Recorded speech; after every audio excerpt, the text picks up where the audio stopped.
Webinar, bonjour à tous. Je suis ravi et on est ravi avec Michel d'être parmi vous aujourd'hui pour aborder un sujet qui nous tenait à cœur d'aborder depuis un petit moment. Vous en doutez, il s'agit d'intelligence artificielle, d'IA.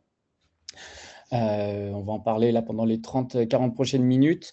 Un sujet dont on entend beaucoup parler partout ailleurs, et il était important pour nous, pour Alumforce, de se positionner, donner un petit peu notre positionnement sur le sujet et vous présenter comment on souhaite vous accompagner de la meilleure des manières dans l'application de cette nouvelle évolution technologique et théorique. On va y revenir. Donc, pour information, donc, ce webinaire est enregistré. On pourra le retrouver en replay dans la journée ou un petit peu plus tard dans la semaine, notamment sur notre chaîne YouTube ou sur le club Alumforce.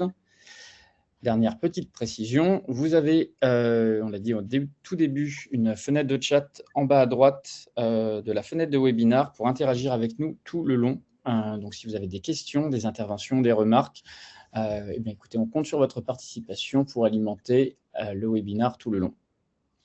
De mon côté, je suis Julien, je suis Account Manager CSM chez Alumforce depuis 7 ans. Et aujourd'hui, je suis accompagné de Michel. Je vais laisser se présenter. Oui, bonjour à tous. Donc, moi, je suis Product Manager pour ceux qui ne m'ont pas encore rencontré. Et globalement, qu'est-ce que c'est Product Manager? Je m'occupe de tout ce qui va être évolution de la plateforme ou amélioration, donc les nouvelles fonctionnalités, notamment sur l'IA. C'est pour ça que je suis là aujourd'hui, mais toutes les autres aussi fonctionnalités, que ce soit amélioration, etc. Super, merci Michel. Avant d'entrer dans le vif du sujet, c'est en promo, on fait une petite parenthèse pour vous inviter à noter une date dans vos agendas, le jeudi 4 juin, donc dans un mois. Ce sera notre prochain webinaire donc sur le mentorat, comment transformer votre base de données en une communauté engagée. On aura la chance de compter sur le retour d'expérience d'HEC Alumni pour cette présentation. Si vous êtes déjà membre du club Alumforce, vous pouvez vous rendre directement dessus pour réserver votre participation pour celui-ci. Ou alors directement avec votre smartphone, prendre le QR code qui est au centre de l'écran pour être redirigé vers la page de l'événement et vous inscrire. Je vous laisse quelques secondes. Et on va pouvoir rentrer donc dans le vif du sujet. On a pas mal de personnes qui connaissent peut-être pas nécessairement Alumforce qui sont avec nous aujourd'hui. Le webinaire était ouvert à tous, donc déjà bienvenue. Et petite présentation d'Alumforce en quelques mots. Donc une solution SaaS, clé en main, web et mobile qui vous permet de créer, d'animer et d'engager votre communauté de diplômés, d'étudiants et de partenaires. On met à disposition en ce sens tout un tas d'outils pour fédérer, engager et valoriser votre communauté. Donc des solutions de communication comme les emailing notamment, plateforme événementielle, plateforme de mentorat destinée à la mise en relation entre vos diplômés les plus expérimentés, vos étudiants, vos jeunes diplômés. Également un espace carrière avec un système de partage d'offres d'emploi, accès à la CVTech. Et voilà, notre solution s'adresse donc aux écoles, aux universités, aux associations de diplômés, fondations, entreprises qui souhaitent garder justement le lien avec leurs étudiants, leurs anciens, que ce soit pour développer le sentiment d'appartenance, favoriser l'entraide ou activer tout simplement la force du réseau. En quelques chiffres, Alumforce aujourd'hui, c'est plus de 6 millions de end-users ou utilisateurs finaux, donc de diplômés, étudiants, recruteurs, 380 communautés accompagnées partout dans le monde, puisque nous sommes présents dans 15 pays. Et avec des retours d'expérience très positifs, puisque sur 5, la note produit est de 4,8. Aujourd'hui, donc, on rentre dans ce sujet de l'intelligence artificielle. Alors, je pense que ça n'aura échappé à personne. Vous en entendez parler un petit peu partout. On va parler d'omniprésence. Et ce qui nous emmène en fait à en discuter aujourd'hui, c'est le décalage entre l'usage massif qu'on constate tous, vous l'utilisez peut-être dans votre quotidien, mais le manque d'accompagnement à la prise en main justement de cet outil. Ce sentiment d'omniprésence, c'est le paradoxe aussi qu'on rencontre. Aujourd'hui, vous voyez à l'écran, on a 90%, 86% des étudiants qui déclarent utiliser des outils IA dans le cadre de leurs études. Et en contrepartie, on a 80%, notamment des enseignants et des accompagnants qui, en France en tout cas, indiquent, eux, ne pas être suffisamment formés sur le sujet ou ne pas avoir vraiment reçu de formation. Alors, à l'échelle européenne, c'est 70% des établissements aujourd'hui qui indiquent avoir mis en place des directives IA ou s'être équipés d'outils justement pour la mise à disposition de leurs étudiants ou de leur personnel. En France, c'est plutôt 35% des établissements qui ont, eux, intégré l'IA dans leur pratique de manière définitive ou absolue. Pour les personnes issues du milieu de la communication, du marketing, dont vous faites partie en tant qu'animateur de communauté, il y a 88% des professionnels qui déclarent qu'ils utilisent l'IA quotidiennement. Donc, d'où l'importance pour nous, à l'Uniforce, de vous accompagner sur ce sujet, puisque vous y êtes confrontés. Donc, en tant que CSM, nous, sur les échanges que j'ai régulièrement, que ce soit sur la création de contenu ou sur la mise en place d'automatisation dans la gestion des communautés, on a souvent ce type de retour quand on parle d'IA, c'est souvent le manque de temps, forme de vertige aussi par rapport à la vitesse et à laquelle ça se développe, et la solution et le temps qu'on a à appréhender en fait ce type de compétences et le fait qu'elles évoluent vraiment rapidement. Si parfois un manque un petit peu de compréhension sur comment ça fonctionne, est-ce qu'on s'y prend de la bonne manière, une absence un petit peu des fois de pédagogie vis-à-vis de tout ça. Et voilà ce qu'on va éclaircir un petit peu aujourd'hui et ce qu'on va apporter. Et donc, je vais laisser la parole à Michel, justement sur un peu les objectifs qui vont nous occuper pour les prochaines minutes. Yes, effectivement, l'objectif de cette masterclass/webinar, c'est 3 principales choses. La première, et ça fera lien avec ce qu'on va vous montrer après, notamment le sommaire, c'est qu'on va essayer de vous donner une vision un petit peu des différents modèles d'IA qui existent aujourd'hui, quelles sont leurs forces, leurs faiblesses. Ensuite, on va essayer de vous donner des clés concrètes. J'essaierai aussi de faire quelques parenthèses, puisqu'on utilise pas mal l'IA chez Alumforce. En tout cas, on a essayé de se lancer un petit peu dedans sur des cas concrets chez nous. Donc, des fois, je ferai des petites parenthèses. Et sur le troisième point, on vous donnera une vision sur des fonctionnalités qui sont adaptées à vos problématiques, des fonctionnalités notamment qu'on a développées nous à Alumforce et qu'on va développer. Donc, on vous montrera tout ça pour que ça puisse vous aiguiller un petit peu et vous donner des clés. Sur le sommaire, Julien. Ouais, oui, rapidement. Tout à fait. Sur le sommaire, on a fait un panorama actuel de l'IA. On va revenir sur quelques notions essentielles pour bien comprendre de quoi on parle. On va parler notamment aussi d'utilisation éthique, comment on encadre les usages et comment on maintient la confiance. Michel l'a indiqué, on va ensuite parler vraiment des cas d'usage qui transforment la gestion des communautés, la gestion des réseaux dans votre quotidien, et comment ça peut être utilisé pour vous faire gagner en productivité, en efficacité et vous permettre de vous concentrer sur l'essentiel, tout ce qui a vraiment de la valeur ajoutée pour vos réseaux. Et on prendra bien sûr un temps pour les questions-réponses et puis même d'une manière plus générale, peut-être retour d'expérience. Je vous invite vraiment à alimenter dans le chat si vous avez des bonnes pratiques d'utilisation de votre côté, à les partager avec l'ensemble des participants. Donc, Michel, peut-être commencer justement par le panorama, un petit peu un état des lieux de l'IA. Yes, exactement. Alors, le panorama actuel, le premier point que je vais aborder, notamment sur les différents modèles, c'est qu'en réalité, aujourd'hui, il existe 3 modèles d'IA. Le premier qui est l'IA analytique. C'est celle qui existait déjà depuis très longtemps, mais qui n'était pas connue du grand public. C'est tout ce qui permettait de faire de l'analyse de données, notamment pour de la segmentation, de la prédiction, etc. Pour citer un des plus connus qui est utilisé depuis quasiment ses débuts, c'est Netflix, sur les recommandations de séries et de films qui vous poussent.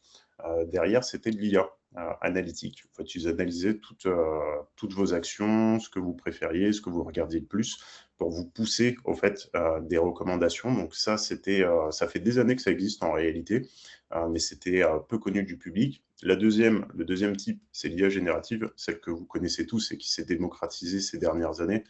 Pour citer les plus connus, c'est ChatGPT, Midjourney, Gemini. C'est l'IA qui va vous créer du contenu, que ce soit du texte, des images, du code pour les développeurs. à partir d'instructions, ce qu'on appelle les prompts. Donc, c'est à vous de venir, de dire, OK, bah, je veux une image pour cet article, je veux un article qui parle de l'IA dans l'éducation, dans l'enseignement supérieur. Donc, c'est vraiment ce qui se démocratise le plus aujourd'hui et ce qui est le plus connu. Le dernier, vous avez peut-être commencé à en entendre parler puisque on le voit de plus en plus, c'est l'IA agentique. C'est l'IA qui va agir. Puisqu'au fait, là où l'IA générative demandait d'avoir un prompt slash des instructions pour démarrer, l'IA agentique, vous allez la paramétrer sur des actions que vous faites régulièrement et qui peuvent être automatisées. Et en fait, elle va agir toute seule en autonomie. Ça peut être sur, typiquement, quand vous faites une réunion, vous lancez une IA agentique qui va prendre des notes, qui va ensuite envoyer le résumé à tous les participants, le poster sur Teams, etc. Donc ça, c'est ce qui se démocratise de plus en plus et qui intervient de plus en plus et qui surtout permet de faire gagner énormément de temps sur tout ce qui va être tâches répétitives, puisqu'en fait, vous avez besoin d'agir une fois pour le paramétrer, définir son contexte, où est-ce qu'il doit agir, et ensuite, ça se met automatiquement en place. Pour vous, notamment, ça peut être sur des relances automatisées d'emailing, ça peut être sur de la mise à jour de profil, ça peut être sur toutes ces choses-là, ou de la réponse aussi à vos utilisateurs automatique via chatbot. Quand ils ont des questions assez récurrentes, on a un chatbot qui prend directement le relais et qui répond à votre place. Donc voilà un petit peu le tour. Donc aujourd'hui, on est au milieu et on se tend un peu plus vers les IA agentiques. Sur le panorama et les différents outils qui existent aujourd'hui, le premier disclaimer que je vais faire, c'est qu'aujourd'hui, on va citer les principaux. Il y en a plein, il y en a énormément. Il y en a qui arrivent très vite, qui font beaucoup de bruit. 2 semaines après, ils n'existent plus. Donc, on a volontairement choisi de ne vous montrer que les plus gros et avec divers scopes pour justement qu'on ait un panorama un peu 360. Le premier qu'on ne présente plus, qui a démocratisé l'IA générative, comme je disais tout à l'heure, c'est ChatGPT. Donc ChatGPT, voilà, le plus connu, on peut tout faire avec, il est assez polyvalent. Son gros point noir, et on le verra, c'est un peu le cas de tous les autres, de beaucoup d'acteurs, c'est que bien évidemment, les données ne sont pas hébergées en France ni en Europe, donc c'est pas, en tout cas, c'est pas à 100% RGPD, même s'ils tendent à essayer de respecter le RGPD pour s'implanter sur le marché européen. Donc voilà, pour citer que lui. Au niveau des hallucinations, on en reviendra après. Ce qu'on dit hallucination, c'est, pour le dire politiquement correct, c'est quand l'IA pète un plomb et commence à raconter n'importe quoi. Sur les différents benchmarks qui ont été réalisés assez récemment, ChatGPT se situe aux alentours de 8%. Donc ce qui est une moyenne, il est à peu près dans la moyenne, il n'est pas dans la fourchette haute, il n'est pas dans la fourchette basse. Donc voilà. Le deuxième qui fait beaucoup de bruit en ce moment, c'est Claude, qui est Anthropic derrière, pareil, basé aux États-Unis, qui a lancé dernièrement des modèles qui sont assez performants et qui se sont calqués sur ChatGPT. Auparavant, Claude, c'était plutôt orienté développement, etc. Là, ils sont en train de s'ouvrir un peu plus pour vraiment devenir une IA générative un peu 360, que ce soit sur du code, de la rédaction de contenu. Maintenant, on peut tout faire avec. C'est un des modèles qui a les hallucinations les plus basses du marché, donc c'est assez agréable, puisqu'il évite de partir en freestyle. Et surtout, de base, il propose l'option qui est activée, c'est qu'il ne s'entraîne pas sur vos données, à différence de ChatGPT, c'est-à-dire que tout ce que vous lui envoyez, eux, ils ne vont pas réutiliser les données pour entraîner leur modèle. Ils l'entraînent sur d'autres données, mais en tout cas pas les vôtres de base. Ce qui est aussi possible sur ChatGPT, on ne va pas lui jeter la pierre, mais c'est une option à activer. Bon, même des avantages, il n'y a pas de données hébergées en Europe. Donc sur tous les sujets de RGPD, c'est à prendre avec des petites pincettes. Le troisième, toujours américain, c'est Perplexity, là, qui va plus être orienté documentation, recherche informatique, qui a la grosse force de vérifier, en tout cas d'essayer au maximum de vérifier les sources et de les citer. Donc ça va plutôt vous aider sur de la veille, sur checker les actus, checker les différentes nouveautés directement depuis ce modèle-là. Donc ça, c'est pour les 3 premiers. On en a 3 autres juste après. Gemini, qui est l'IA de Google. Pareil, États-Unis, je ne vais pas vous refaire le petit disclaimer sur les données RGPD. Leur gros avantage, c'est qu'ils sont intégrés dans la suite Workspace, donc tout ce qui va être Drive, Gmail, etc. Pas besoin de le connecter, pas besoin de lui envoyer les informations. Il va tout chercher tout seul comme un grand. Et ça permet de tout centraliser et d'avoir accès directement à tous vos documents.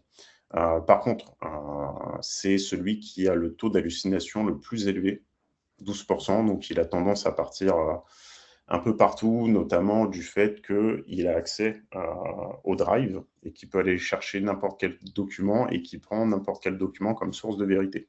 Donc demain, s'il y a quelqu'un qui met un document qui raconte n'importe quoi dedans, il pensera que ce document est valable et qu'il est une source sûre.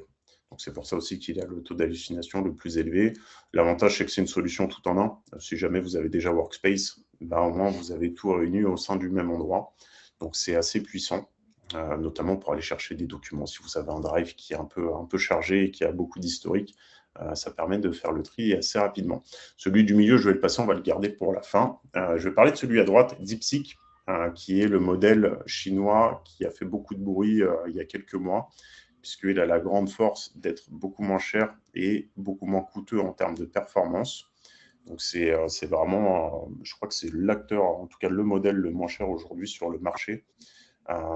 Il fonctionne très bien sur de la logique et du code, donc c'est ses grosses forces, et surtout il est open source. Open source, ça veut dire quoi? Les modèles qui sont open source, c'est que demain, vous pouvez, si vous avez un ordinateur assez puissant, décider de le mettre sur votre ordinateur et l'utiliser directement en local. Donc là, tout ce qui va être RGPD, du coup, c'est OK, puisqu'en fait, c'est hébergé chez vous, vous en faites ce que vous voulez. Vous pouvez aussi l'héberger chez un hébergeur classique, hein, OVH, etc.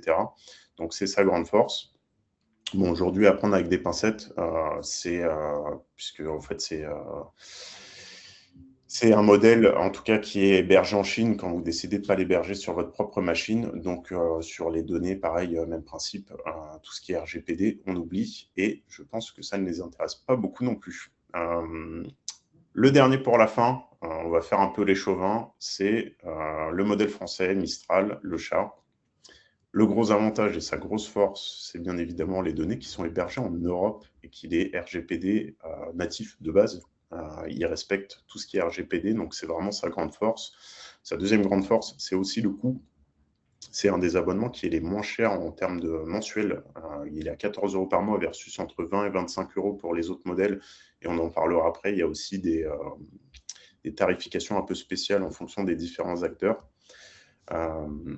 Donc voilà, bon, son petit désavantage, c'est qu'il est un peu moins performant. On n'a pas la force d'investissement, j'ai envie de dire, des Américains qui injectent des millions dans leurs différents modèles. Mais aujourd'hui, il reste quand même compétitif. C'est la solution européenne un petit peu qui émerge. Donc on aura tendance à plus l'utiliser pour tout ce qui va être notamment si vous avez des données sensibles que vous avez besoin de traiter via un modèle, on privilégiera celui-ci bien évidemment. Et parce qu'on est chauvin aussi, on privilégiera toujours celui-ci. Ce que je voulais vous dire, en tout cas sur les différents modèles, on vous a présenté les plus connus, ça évolue très vite. Je pense notamment, il y a quelques temps, c'était ChatGPT, tout le monde disait ChatGPT le meilleur, etc. Claude a sorti un nouveau modèle, tout le monde a dit, OK, je quitte ChatGPT pour aller sur Claude, c'est le meilleur, etc. Il est resté le meilleur pendant à peu près un mois. Aujourd'hui, ChatGPT a sorti un nouveau modèle, tout le monde dit, OK, je quitte Claude pour aller sur ChatGPT. Donc, on en a parlé un petit peu au début, ça va très vite, les modèles évoluent beaucoup. Ça évolue beaucoup. Ce qu'il faut garder en tête, c'est que peu importe le modèle que vous choisirez ou que vous avez déjà choisi, c'est qu'il faut quand même garder une certaine flexibilité. Il ne faut pas s'attacher forcément à un outil. Même principe, on en parlera après, mais vous pouvez utiliser tout à fait plusieurs outils. On peut avoir le chat pour tout ce qui va être données sensibles quand vous avez besoin d'analyser des fichiers Excel qui comportent par exemple nom, prénom, etc.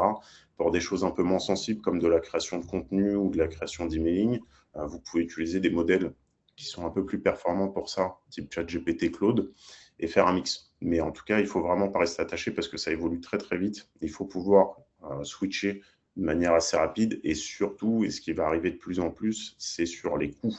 On le voit, il y a certains modèles qui commencent à restreindre. C'est fini la période où on allait sur ChatGPT, on lui posait n'importe quoi comme question et on n'était jamais limité. On avait accès aux meilleurs modèles pour 20 € par mois, c'était open bar. On le voit. Maintenant, il y a des abonnements beaucoup plus chers qui commencent à se positionner. On parle de 100 à 220 € par mois pour les modèles les plus performants sur Claude et les moins restrictifs. C'est pareil, ils mettent des restrictions. On est limité, je parle aujourd'hui pour Claude, et notamment parce qu'on l'utilise chez Alimforce, sur tout ce qui est développement. On a une limite hebdomadaire et on a une limite journalière. Donc, on se retrouve très vite bloqué et on nous demande de sortir, bien évidemment, la carte bleue pour pouvoir continuer. Donc ça, il va falloir faire très attention sur les prochains mois / années, puisque tout ce qui va être coût Mmh. il va falloir être vachement regardant. Donc c'est pour ça aussi sur la flexibilité, il ne faudra pas hésiter à changer de modèle à partir du moment où un modèle deviendra trop cher sur l'utilisation. Donc oui, Michel, beaucoup de compétitivité, beaucoup d'acteurs, beaucoup voilà, de choses qui se présentent, des coûts différents. Heureusement, bah, sur les pratiques et sur l'utilisation, alors on va parler notamment sur l'IA générative, des pratiques qui restent relativement uniformes, peu importe l'outil que vous allez choisir. Et d'une manière générale, les bonnes pratiques qu'on a recueillies ici sur cette formation, alors la plupart d'entre vous les connaîtront certainement.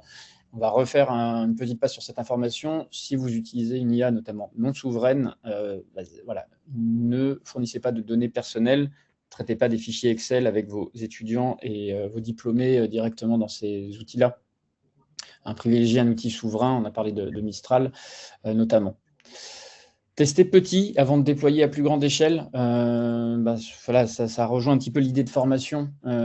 Formez-vous en équipe, formez vos équipes sur le sujet avant de déployer l'utilisation complète et intégrée de l'intelligence artificielle dans vos processus de production. Et tester dans un premier temps sur des tâches que vous pouvez le plus facilement automatiser avant de développer sur le reste. On a parlé de prompt tout à l'heure. Je redonne la définition rapidement. C'est les instructions que vous fournissez dans votre intelligence artificielle générative. L'objectif étant d'avoir le meilleur résultat le plus rapidement possible. Pensez toujours donner du contexte, c'est-à-dire indiquer que vous êtes responsable de communauté de diplômés, alumni, que vous souhaitez faire une communication dans le cadre de la récolte d'une campagne de cotisation, par exemple.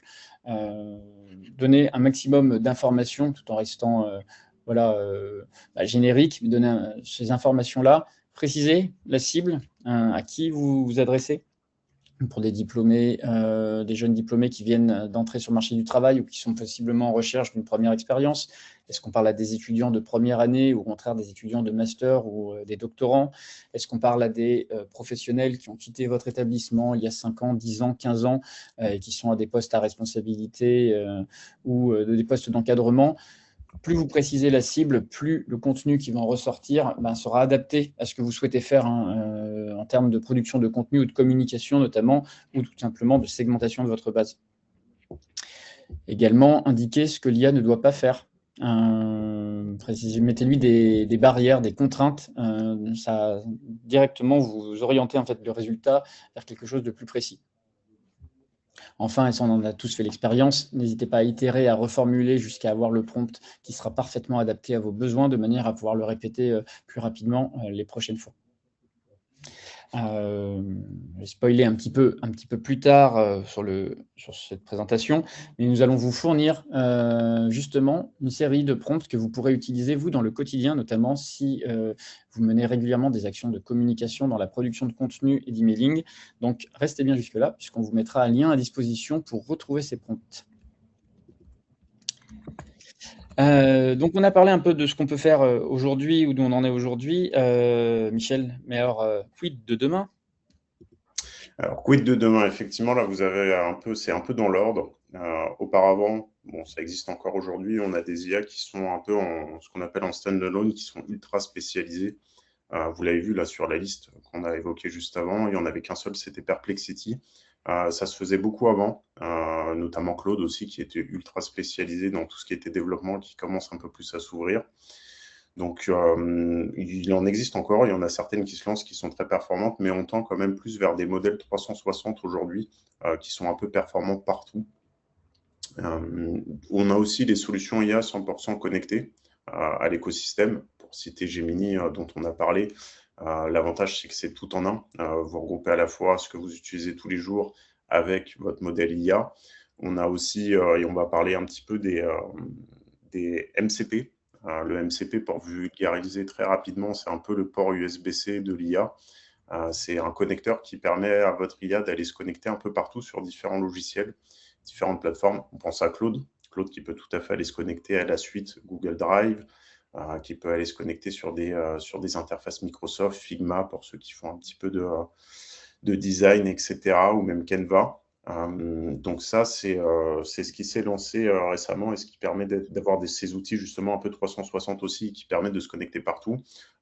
Petit point d'attention, maintenant, il y a de plus en plus de logiciels / acteurs qui limitent en termes d'appels qu'on fait sur ces connexions.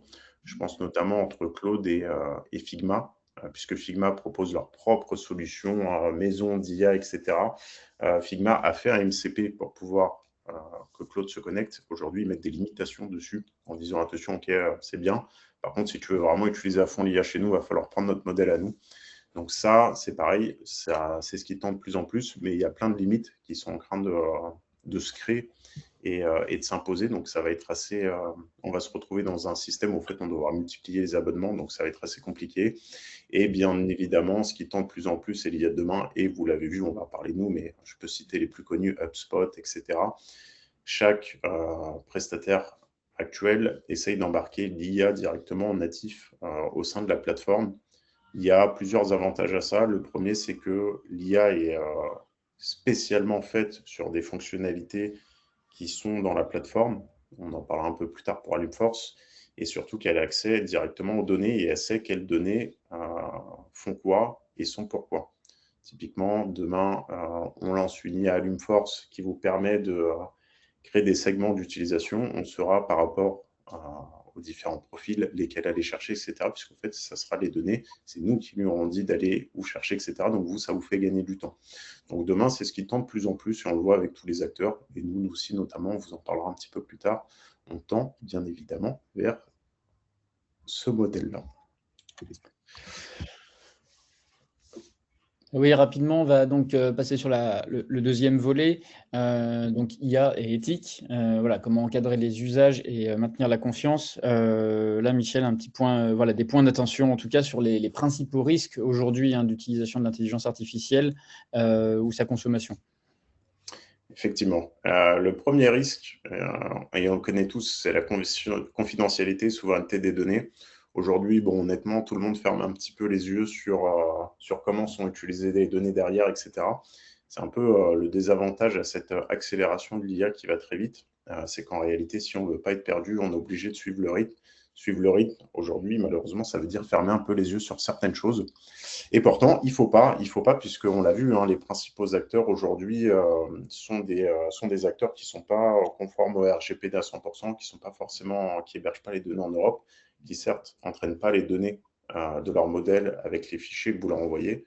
Aujourd'hui, vous envoyez quand même un fichier sur Claude ou sur ChatGPT, ce fichier il est stocké à un instant T et il peut être potentiellement récupéré pour X ou Y raison. Mais en tout cas, voilà, il faut faire hyper gaffe. C'est un point pour lequel on ferme beaucoup les yeux, mais il faut rester quand même conscient des risques, notamment quand on l'utilise. Ça ne veut pas dire forcément ne pas l'utiliser ou n'utiliser que le chat / Mistral, mais ça veut dire penser et réfléchir au moment où on l'utilise, pourquoi on le fait, qu'est-ce qu'on lui envoie, est-ce qu'on a vraiment besoin de lui envoyer les informations. Le deuxième risque, c'est la désinformation. Donc nous, on connaît un petit peu la désinformation grand public, j'ai envie de dire, notamment pour ceux qui utilisent TikTok ou même Facebook. On voit de plus en plus de posts qui sont à la fois générés par IA ou des images vidéo qui sont générées par IA pour créer un peu du buzz, etc. Ou même en ces temps de conflits, malheureusement, qui sont utilisés pour créer de la désinformation. Donc ça s'amplifie de plus en plus. Ça devient compliqué, même des fois, de repérer que c'est fait par IA, etc. Mais aussi, au niveau de la désinformation, là, il n'y a pas que cette partie, il y a la désinformation du modèle lui-même. On a parlé tout à l'heure des hallucinations. Il faut savoir qu'en 2024, les IA diffusaient 18% de fausses informations et on est passé aujourd'hui à 35%. 35%, pourquoi? Parce que c'est des modèles qui sont entraînés en permanence sur les données qu'ils trouvent. Et donc, ce qui fait que, en tout cas, moi, je l'ai connu au tout début de ChatGPT. Il y a des utilisateurs qui se sont amusés à bombarder ChatGPT en lui disant que 1 + 1 = 3. Et au bout d'un moment, d'autres utilisateurs qui venaient utiliser ChatGPT, qui lui demandaient combien faisait 1 + 1, il répondait 3. Puisqu'en fait, il s'entraînait de manière perpétuelle sur les données. Donc, à force de lui répéter, il avait compris que 1 + 1 = 3. Donc ça, il faut faire hyper gaffe. Julien en a parlé un petit peu, mais il faut toujours vérifier. Bien sûr. Ce qui ressort des différents modèles, puisqu'on ne peut pas le prendre pour une vérité absolue. Et nous aussi, on le voit chez Alumforce, hein. On a fait pas mal de choses, notamment avec les développeurs pour automatiser des choses et faciliter la création de features. Aujourd'hui, des fois, quand on regarde ce qu'a produit l'IA, en fait, elle est complètement à l'ouest parce qu'à un moment donné, elle a récupéré une fausse information et en fait, elle a continué sur cette fausse information. Et en fait, c'est un peu l'effet pieuvre, j'ai envie de dire, c'est que de la fausse information, elle a créé plein d'autres fausses informations. Donc, il y a toujours ce risque aujourd'hui, hein. L'IA n'est pas parfaite et loin de là. Donc, il faut toujours vérifier. Sur le troisième risque, on en a un petit peu évoqué aussi tout à l'heure, c'est le creusement des inégalités. Va vraiment y avoir une fracture entre ceux qui pourront se payer les meilleurs modèles, notamment au niveau de vos étudiants alumni, parce que les modèles les plus chers vont devenir de plus en plus onéreux. On parle de 200 € potentiellement pour certains abonnements.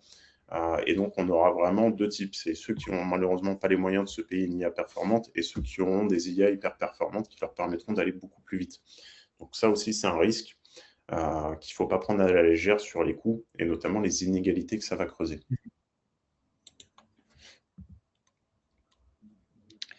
Quatre principes, Michel, donc.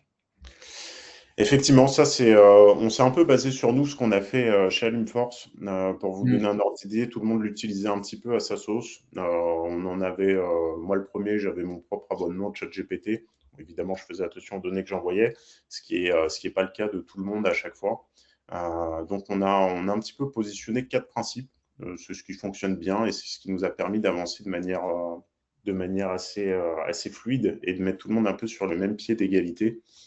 Le premier, c'est la transparence. C'est de dire exactement, OK, ces outils-là, on les autorise parce qu'ils sont ils sont normés RGPD, etc. Ces outils-là, on les autorise aussi, mais attention, pas dans n'importe quel usage.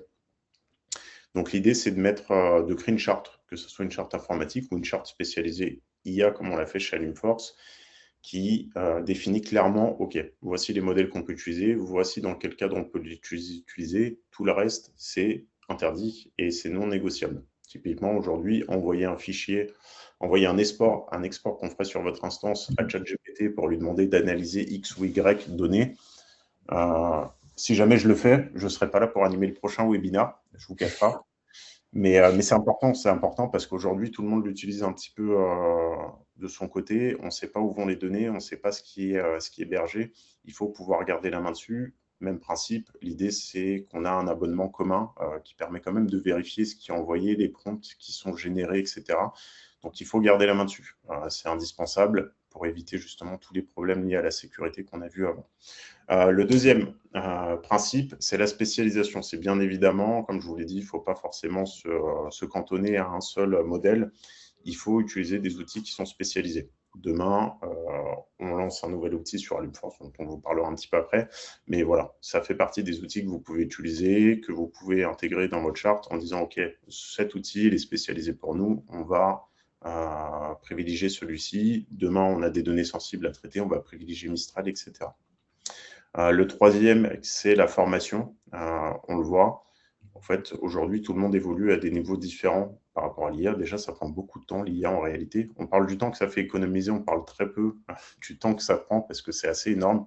À titre d'information, chez Alumforce, on s'était dédié, en tout cas au côté produit, on s'était dédié une semaine pour creuser tous les sujets et les cas d'usage sur lesquels on allait utiliser l'IA. Donc, ça prend énormément de temps et c'est pareil, la formation. Demain, il y a des personnes qui sont un peu plus à l'aise, qui vont très vite. Il faut pouvoir mettre tout le monde sur un même pied d'égalité, donc ça passe par des formations, expliquer comment l'utiliser, qu'est-ce qu'on a fait, et se partager les bonnes pratiques entre chacun. Et c'est hyper important, il ne faut pas négliger là-dessus, parce que en fait, le problème, c'est que si jamais il y a des gens qui ne savent pas l'utiliser, il n'y aura pas d'adhérence, et en fait, si c'est mal utilisé, ça va avoir des coûts d'abonnement, etc., pour pas grand-chose au final. Le dernier, c'est de mesurer, c'est de dire, OK, on veut le mettre en place pour tel et tel cas d'usage, et c'est de se dire, OK, à partir de quel moment je considère que ça a été une réussite. Alors, typiquement, ça peut être sur du chatbot de réponse assez rapide, et de se dire, OK, en fait, je veux que mon temps de réponse moyen, 10 minutes, 50%, etc. En réalité, des fois, on se dit, oh, ça va fonctionner, j'ai bien fait les choses. En réalité, des fois, ça nous permet de se dire, OK, en fait, on a mis ça en place, ça ne vaut pas la peine, ne perdons plus de temps dessus, passons à autre chose. Voilà. C'est un peu les quatre grands principes et c'est ce qui a bien marché, en tout cas chez nous, à Alumforce en interne, et qui peuvent être utilisés un peu partout, parce que c'est des principes assez génériques en réalité. Oui, absolument. Je vois le temps qui file, Michel, on va accélérer un tout petit peu. On a une to-do récapitulative. Je vous laisse en prendre la connaissance. On a pas mal insisté hein, sur la partie conformité, protection des données. Je passe volontairement un petit peu sur ce slide pour passer à ce qui nous intéresse peut-être plus concrètement aujourd'hui. Ça va être les cas d'usage qui transforment vraiment la gestion des réseaux, c'est-à-dire comment intégrer justement les pratiques qu'on vient de voir tous ensemble dans votre quotidien et dans l'animation des communautés de diplômés. Si vous avez suivi notre webinaire il y a un mois, on était avec représentants de Neoma Alumni, justement sur l'intégration de l'intelligence artificielle. Un des premiers points forts dans l'utilisation de la gestion de communauté et du suivi de vos diplômés, ça peut être la détection des changements de situation, on va dire dans les signaux faibles. Notamment, on en parlait il y a un mois, les changements de situation professionnelle, les évolutions de poste, les déménagements, éventuellement, les changements donc, de mobilité nationale ou internationale, les nominations, tout ce qu'on peut imaginer. Le fait de pouvoir récolter cette information automatiquement, puisqu'elle est facilement agglomérée aujourd'hui dans les fiches profils de vos utilisateurs, permet d'avoir des informations à jour, d'une part, et surtout d'adapter votre communication et la segmentation de vos cibles en fonction de ces changements de situation. Également, on identifie facilement des membres à risque. En risque de décrochage, on va peut-être parler de membres qui ne se sont pas connectés depuis plusieurs semaines ou mois sur votre plateforme, qui habituellement répondaient à vos sollicitations, que ce soit pour participer à des événements ou pour adhérer à votre association, et qui ne renouvellent plus ou sont beaucoup moins présents qu'avant. Là aussi, c'est des choses qu'on peut rapidement identifier avec ces sujets-là, sans avoir nécessairement le nez dans les formulaires de participation et d'émargement pour faire de la comparaison. Également, l'intelligence artificielle peut vous épauler pour suggérer ou planifier avec vous des moments forts d'interaction avec justement les segments utilisateurs déterminés. Bien sûr, vous avez des grandes familles d'utilisateurs et de populations et de publics. On parlait notamment des étudiants et des diplômés, mais parmi eux, il y a plein de situations qui, lorsqu'on affine un petit peu la recherche, vont plus loin. On ne s'adressera pas nécessairement pareil à des jeunes diplômés qui viennent d'obtenir leur diplôme et qui sont en recherche d'un premier emploi, qu'à des diplômés qui ont peut-être 20 ans, 30 ans d'expérience et qui devront être sollicités pour pas nécessairement les mêmes types d'événements, pas nécessairement pour les mêmes sujets. Et puis, on a des cas légèrement plus concrets d'animation. On va parler par exemple de systèmes de coaching ou d'accompagnement. Avec les informations qu'on peut récupérer, une intelligence artificielle peut vous épauler notamment pour proposer des bonnes mises en relation entre profils ou suggérer, pourquoi pas aux membres eux-mêmes, les bons profils à rencontrer, alors que ce soit sur un événement ou sur une plateforme. Mais on a l'exemple encore là de Neoma Alumni qui nous en parlait le mois dernier. Si vous voulez un petit peu plus d'informations sur le sujet, on a le replay qui est disponible sur la chaîne YouTube. Alors, un deuxième point sur lequel ça peut aider, alors vous, mais plus largement vos utilisateurs également, c'est l'aide à l'insertion professionnelle. Alors là, on va s'appuyer sur notre premier agent IA qui a été intégré là pour le coup nativement dans Alumforce et qui est en situation de bêta-test depuis quelques mois maintenant, qu'on a appelé Joby, et qui est l'assistant donc pour les candidats, justement dans l'estimation de la compatibilité de leur profil avec une offre qu'ils viseraient. Donc cet agent IA, ce qu'il va faire, c'est qu'il va récupérer le CV du candidat, l'analyser en fonction de l'offre à laquelle le candidat souhaite postuler. Et en temps réel, il va produire un score de matching et donc de compatibilité entre ce CV et cette offre-là. Mais il ne va pas s'arrêter là, il va aussi fournir des recommandations. Il va peser le pour et le contre, il va identifier quels sont les points forts du profil du candidat. Au contraire, quels sont les axes d'amélioration et lui suggérer ce qu'il peut changer dans son CV pour avoir plus de chances de faire aboutir sa candidature. C'est quand même un avantage d'une part pour le candidat. C'est un outil de coaching en ligne assez facilement actionnable quelque part. Et c'est aussi un gage de crédit pour vos recruteurs qui auraient moins de tri entre guillemets à faire sur des candidatures peut-être peu adaptées, mais justement recevoir des candidatures qui auront déjà été préfiltrées par ce système d'entraînement. Et alors là, je redonne la parole, Michel. Sur Là, ce qu'on observe là, sur les premiers mois d'utilisation, c'est qu'en plus, ça a un impact aussi sur l'engagement utilisateur des plateformes qui l'utilisent. Ouais, effectivement. Tout à l'heure, et j'en reviens aux quatre principes. Je vais essayer de faire assez vite, il nous reste peu de temps. Sur les quatre principes, on avait la mesure, et typiquement aujourd'hui, c'est une fonctionnalité qu'on n'a pas activée partout. Bien évidemment, on peut l'activer si vous êtes intéressé sur votre plateforme. Il faut savoir se rapprocher de Julien ou de votre CAM référent et on pourra l'activer. On a mis en place des suivis de mesures. Le premier, c'était augmenter le MAU. Le MAU, c'est le Monthly Active User. C'est tous les utilisateurs qui se reconnectent tous les mois sur la plateforme. Et c'était de voir si à partir du moment où on mettait ça, ça augmentait. Ça a augmenté. On a eu des résultats plutôt satisfaisants. On avait aussi une mesure sur le taux d'adoption moyenne. On s'était fixé 6%, c'est-à-dire que sur toute votre base d'utilisateurs active, il fallait qu'au minimum 6% des utilisateurs viennent utiliser cette fonctionnalité-là. On arrive à 8,5%, donc c'est très satisfaisant. Et ce qui est encore plus satisfaisant là-dessus, et je repasse la parole à Julien, c'est qu'en fait, on a analysé les comportements et ce qui se passait énormément, c'est qu'en fait, les étudiants / alumni venaient déposer leur CV, lancer le scoring et le matching pour voir à combien ils arrivaient. Ils prenaient les retours de Joby, ils modifiaient leur CV, revenaient refaire une analyse pour voir si ça augmentait. Et on a des étudiants qui ont fait des repasses 3 à 4 fois pour essayer d'améliorer leur CV, d'améliorer leurs chances de se positionner sur l'annonce.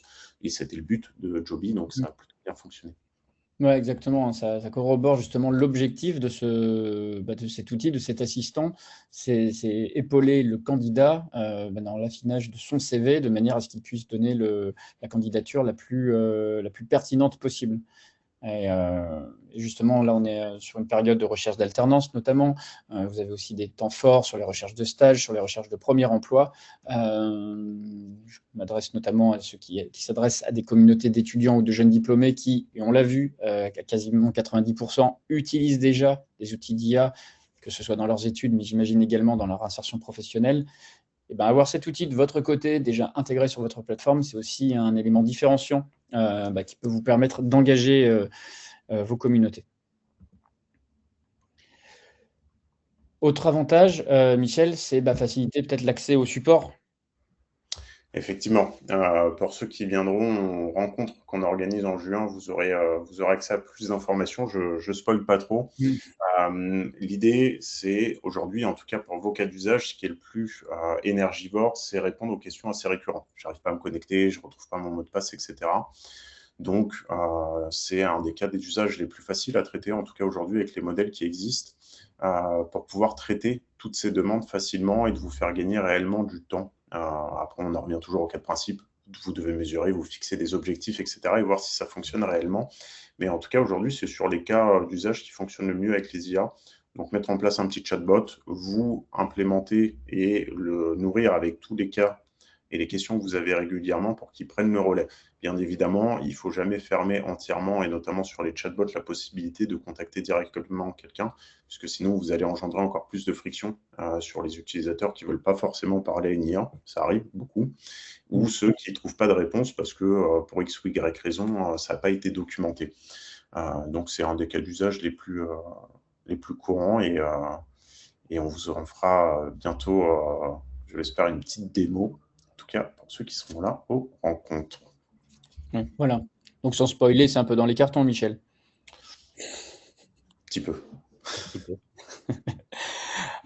Autre sujet, et là je pense que si vous participez à ce webinaire, très certainement c'est peut-être une des raisons ou une des manières avec laquelle vous l'utilisez déjà, c'est vous accompagner dans les tâches marketing et communication, vos actions d'animation de communauté.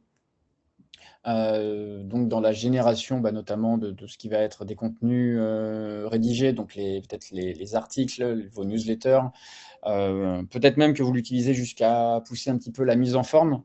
Je sais que j'accompagne certains réseaux qui sont présents aujourd'hui et sur lesquels j'ai observé des mises en forme de pages, que ce soit des pages d'événements, des articles ou même des pages statiques qui sont visuellement très poussées avec l'utilisation du CSS, de la feuille de style de la plateforme. Donc on voit des choses super jolies, super adaptées en plus sur mobile. Donc il y a aussi une montée en compétences de certains animateurs de réseau. Donc c'est très chouette de pouvoir voir ça. Et ça permet donc voilà, une plus grande personnalisation, ce qu'on a dit un petit peu plus tôt, selon le segment ciblé aussi, et de vraiment adapter le ton avec lequel vous utilisez vos communications. Autre chose intéressante, en tout cas, nous, chez Lumeforce, sur notre équipe, on l'utilise un petit peu comme ça, c'est aussi nous aider dans la construction du calendrier éditorial, voilà, sur une temporalité donnée, que ce soit les 3 prochains mois, les 6 prochains mois ou sur une saison complète, en fonction des objectifs, quelle thématique on va mettre à quel endroit et pour quelles raisons. Ça peut voilà, vous assister un petit peu dans cette tâche-là. Alors, un chiffre qu'on observe, notamment pour les équipes marketing, communication, auxquelles sont souvent attachées les équipes qu'on accompagne, bah, c'est environ 5 heures par semaine qui sont gagnées en termes de création de contenu. Voilà, on passe moins de temps à rédiger, on passe moins de temps à se creuser la tête, à trouver le bon objet pour l'emailing, on passe moins de temps avec la remise en forme, tailler les images à la bonne manière, etc. Un impact sur le taux d'ouverture des emailing, on l'observe, hein, nous, sur les communautés qu'on accompagne. Avec des emails, avec des objets notamment qui sont personnalisés. Et en ce sens, justement, pour vous aider à la prise en main, ce qu'on va mettre à disposition tout de suite, c'est 3 prompts. On va le mettre très probablement à disposition dans le chat du webinar. 3 prompts qu'on met à votre disposition aujourd'hui, c'est le petit plus. C'est un prompt pour vous aider à générer des objets d'email. Là aussi, on vous redemandera à chaque fois, bien sûr, de préciser le contexte, etc. Mais on va vous rappeler de toutes les lignes, toutes les tâches importantes, toutes les informations importantes pour avoir le bon objet. Un générateur de portraits alumni. On sait que la valorisation est une des clés de l'animation de communautés, notamment des communautés de diplômés. Vous réalisez régulièrement des interviews ou tout simplement la mise en avant d'un diplômé inspirant dans vos communautés. Et on peut vous épauler voilà, pour générer un portrait de manière idoine. Et puis, je viens de l'évoquer, le générateur d'un planning éditorial, un petit peu en fonction de vos contraintes, en fonction de vos disponibilités aussi, en fonction des ressources que vous avez à disposition. Il ne sera pas nécessairement le même. Tous les réseaux ne peuvent pas produire nécessairement une newsletter par semaine. Et justement, vous pouvez adapter ça et vous imposer en fait cette discipline justement avec le planning qui est à disposition. Alors Michel, moi, je n'ai pas l'œil sur le chat. Tu me confirmes que la documentation a été mise à dispo? Pas encore, mais c'est tout bon. Ça vient tout juste d'arriver. Merci. Ça vient tout juste d'arriver, il suffisait de l'invoquer. Pour ceux qui nous écoutent, là, bien sûr, vous pouvez vous rapprocher de vos différents chefs de projet. On la mettra à disposition, bien sûr, également par retour de mail. Et on la mettra très probablement également sur le replay qui sera à retrouver, notamment sur le club Alumforce. On est en train de dépasser légèrement le timing qu'on s'était fixé. Donc, on va peut-être procéder à la conclusion et à la prise éventuellement de quelques questions. Mais pour voilà, une conclusion, Michel. Ouais, bon, les 3 étapes, c'est un peu un redit, mais en tout cas, c'est les 3 étapes clés pour débuter. La première, c'est de cartographier. Il ne faut pas se lancer dans l'IA pour se lancer dans l'IA. Il faut vraiment que vous définissiez des cas d'usage et que vous arriviez à comprendre et vraiment dire, OK, typiquement sur les réponses aux utilisateurs, on pourrait améliorer et on pourrait automatiser ça. Donc ça, c'est la cartographie. Qu'est-ce que vous voulez faire? Comment? Ensuite, c'est de se lancer, de se spécialiser, d'aller chercher des outils qui peuvent répondre à ces questions, faire un peu un benchmark du marché, tester. Il faut beaucoup tester avec l'IA, il ne faut pas hésiter à tester. Et le troisième, c'est accompagner plutôt que déployer. Une fois que vous avez trouvé une solution qui répond à un besoin, qui fonctionne bien, il faut impérativement accompagner tout le monde, puisque aujourd'hui, lancer des prompts, etc., on l'a vu, ça ne fonctionne pas. Il faut accompagner. C'est de la formation et je pense que je ne vais pas vous apprendre comment former les gens, etc. Mais c'est le plus important, en fait, le point, puisque si jamais ce n'est pas fait, les gens ne vont pas réussir à l'utiliser ou vont mal l'utiliser. Et du coup, en fait, les 2 premiers points ont été faits pour rien, puisque personne ne l'utilisera. Et qu'en réalité, il y a beaucoup de choses et beaucoup de temps à gagner et surtout de se dégager du temps pour des choses plus importantes avec l'IA.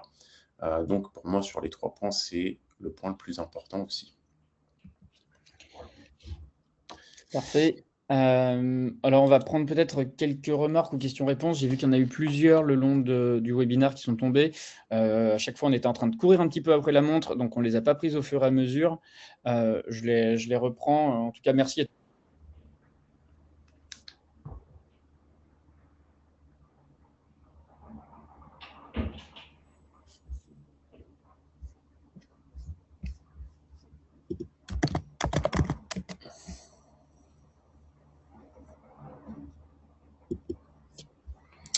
Oui, c'était ce que je m'étais en train de me dire. Non, je vais prendre le relais, c'est pas très grave. Normalement, vous m'entendez bien de mon côté. Sur les questions, un avis sur Euria d'Infomaniac? Non. Fabien, je vous avoue, je ne connais pas, j'ai été voir, mais Infomaniac, c'est assez solide. Donc, typiquement, et en plus en termes de souveraineté, ça peut être pas mal. Aujourd'hui, après avoir sur ces acteurs-là, il y en a beaucoup qui se sont lancés, il y en a très peu qui ont continué au final, par manque de fonds et d'investissement. Donc, à suivre, effectivement. Il y avait une autre question sur les limites de Claude, pas forcément évidente à gérer. Effectivement, c'est Claude est le premier acteur à mettre les pieds dedans et à commencer à imposer le modèle de OK, si vous voulez consommer plus, il va falloir payer plus. Ça fait lien avec ce que je disais sur les différentes utilisations. Et on a Arnaud, et merci beaucoup justement sur les cas d'usage et notamment la charte qui a été faite. Je l'ai consulté pendant le webinaire et effectivement, c'est typiquement ce qu'il faut faire. Qu'est-ce qui est autorisé, dans quel cas, pourquoi, comment et avec quel outil. Donc, pour tous ceux qui n'ont pas forcément de charte aujourd'hui, je vous invite à aller checker parce que ça a l'air très complet et hyper intéressant en termes de cas d'usage. Ensuite, pour Elise, le chatbot pourra-t-il aller chercher l'information dans le profil de l'alumni? Demande quelle est son adresse mail étudiant, car il l'a oublié. Je n'ai pas le droit de trop spoiler aujourd'hui, mais oui, c'est un peu le but, comme je vous le disais, sur les IA spécialisées, c'est qu'on puisse, au fait, nous, on a la donnée. Donc, l'idée, c'est de pouvoir la réutiliser. Après, il faut toujours faire gaffe, typiquement, sur comment segmenter cette donnée, puisque demain, il ne faut pas qu'un autre étudiant pose une question sur un autre étudiant ou alumni et dise « OK, quelle est l'adresse mail, etc. » et puisse la récupérer. Donc, on silote pas mal ces informations-là, mais après, c'est le but du chatbot, effectivement de limiter ça et de pouvoir répondre à pas mal de questions de la part des alumni. Voilà. Et si jamais il y a d'autres questions, n'hésitez pas. Ouais. Oui, des connexions un peu abruptes de mon côté. Wi-Fi s'est arrêté brusquement, ce qui me fait que j'ai perdu l'accès à la messagerie. Donc, c'est-à-dire que j'ai plus l'historique. J'ai répondu à toutes les questions. Donc, voilà, on a été déconnectés, on était plusieurs visiblement, d'accord. Bon, parfait. Ce qu'on peut dire de toute façon, c'est que l'échange peut se poursuivre en dehors, bien sûr, du webinaire. On va vous laisser, bien sûr, aller déjeuner. Simple petit rappel, si jamais vous voulez poursuivre l'échange, alors si vous utilisez déjà Alumforce, privilégiez un contact avec votre point de contact, votre chef de projet référent, pour une démonstration, pour évoquer plus largement en fait, les bonnes pratiques qu'il y a dans votre quotidien, mais avec l'utilisation embarquée d'Alumforce, pourquoi pas. Ou alors, si vous n'utilisez pas ou pas encore la plateforme Alumforce, via le QR code qui est mis à dispo, vous pouvez prendre contact avec nos équipes commerciales directement pour booker une démo et un échange un petit peu plus approfondi sur ce thème. Enfin, dernier rappel, notre prochain webinaire, là, le jeudi 4 juin, avec la participation d'HEC Alumni, pour un retour d'expérience sur l'utilisation du mentorat comme clé d'engagement des diplômés, des étudiants. On aura le plaisir d'en savoir un petit peu plus à ce moment-là. Michel et toutes les personnes qui ont été présentes avec nous, je vous remercie vraiment pour votre participation et pour vos remarques et tous ces échanges. On vous souhaite une bonne journée. On vous dit à très bientôt. Bonne journée à tout le monde.